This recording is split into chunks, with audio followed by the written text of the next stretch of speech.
Assalamualaikum warahmatullahi wabarakatuh. Apa khabar murid-murid sekalian?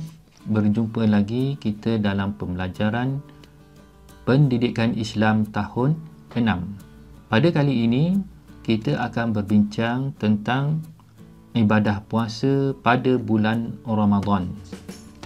InsyaAllah di akhir pembelajaran ini murid-murid akan dapat menyatakan apa itu erti puasa, syarat wajib puasa dan dalil nakli kewajiban berpuasa. Murid-murid boleh merujuk di dalam buku teks muka surat 115. Mari kita baca petikan yang ada di dalam buku teks tersebut. Kalau murid-murid lihat di dalam buku teks ada artikel tentang puasa merehatkan sistem pencernaan. Sistem pencernaan bermula daripada mulut hingga usus. Fungsi organ pencernaan saling berkaitan. Antaranya termasuklah menerima dan mencerna makanan, menyerap zat ke dalam aliran darah serta membuang bahan yang tidak dapat dicernakan.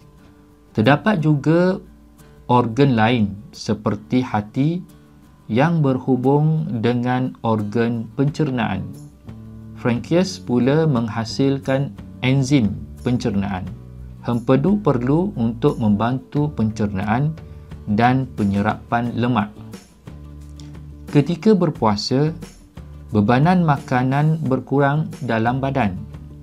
Proses penyah toksidan yang berlaku melapangkan sumbatan dinding saluran makanan dan pernafasan serta membekalkan oksigen yang cukup kepada sel-sel dalam badan.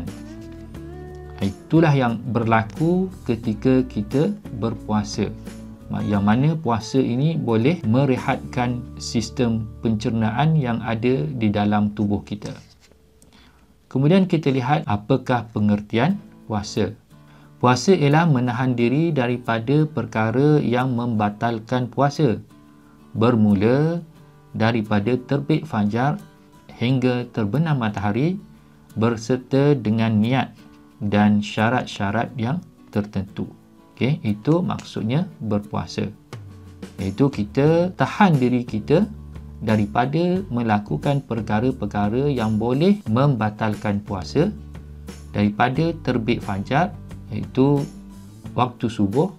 Okey, apabila dah masuk waktu subuh itu sudah start berpuasa sehinggalah waktu maghrib ataupun terbenam matahari.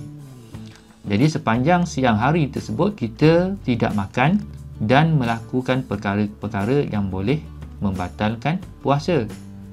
Itu maksudnya puasa. Dan disertakan dengan niat pada malam hari dengan syarat-syarat yang tertentu. Nanti apa dia syarat-syaratnya kita akan lihat kemudian. Hukum berpuasa adalah wajib kepada orang yang cukup syaratnya. Apabila disebut wajib, maksudnya kalau orang itu tidak berpuasa maka dia berdosa. Jadi ibadah puasa ni telah disyariatkan oleh Allah Subhanahu Wa Taala kepada orang Islam pada tahun kedua Hijrah. Apakah dalil yang mewajibkan kita berpuasa? Okay, kita lihat di dalam Al-Quran ada dinyatakan dalil nakli tentang kewajiban untuk kita berpuasa. Terlihat di dalam surah Al-Baqarah ayat 183. A'udzu billahi minasyaitonir rajim. Bismillahirrahmanirrahim. Ya ayyuhalladzina amanu kutiba alaikumus siyamu kama kutiba alal ladzina min qablikum la'allakum tattaqun. Shadaqallahul azim. Maksudnya, wahai orang-orang yang beriman, kamu diwajibkan berpuasa sebagaimana yang diwajibkan atas orang yang dahulu daripada kamu, supaya kamu bertakwa. Berdasarkan kepada ayat ini, orang Islam diwajibkan berpuasa sebagaimana orang-orang yang terdahulu berpuasa, supaya kita bertakwa, ikut perintah Allah. Kemudian kita lihat syarat-syarat wajib puasa. Ada 4 syarat wajib puasa yang digariskan di sini. Yang pertama, orang itu mestilah orang Islam. Jika dia seorang Islam, maka wajib atas dia berpuasa pada bulan Ramadan. Maka tidak wajib ke atas orang yang kafir ataupun orang yang bukan Islam. Kalau kita ada rakan kita yang bukan beragama Islam, tapi mereka ingin berpuasa, boleh mereka berpuasa. Tidak menjadi masalah, tetapi tidak wajib ke atasnya berpuasa. Yang diwajibkannya ialah ke atas orang Islam sahaja.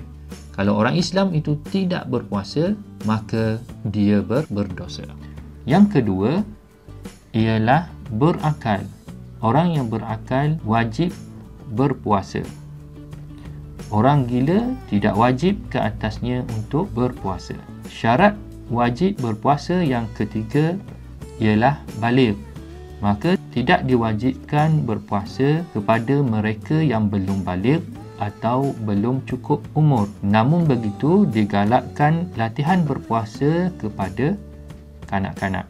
Dan yang keempat ialah mampu berpuasa, iaitu orang yang sihat. Orang yang sakit atau uzur, jika sekiranya dia berpuasa, maka akan bertambah sakitnya. Ataupun orang yang terlalu tua, maka tidak wajib ke atasnya untuk berpuasa, tapi hendaklah membayar fidyah untuk menggantikan puasa tersebut. Okey murid-murid, sampai di sini dulu pembelajaran kita kali ini. Diharap murid-murid dapat menyatakan apakah itu erti puasa, hukum berpuasa, dalil mewajibkan kita berpuasa dan juga syarat-syarat wajib berpuasa. InsyaAllah kita akan menyambung pelajaran kita dalam sesi yang akan datang. Assalamualaikum.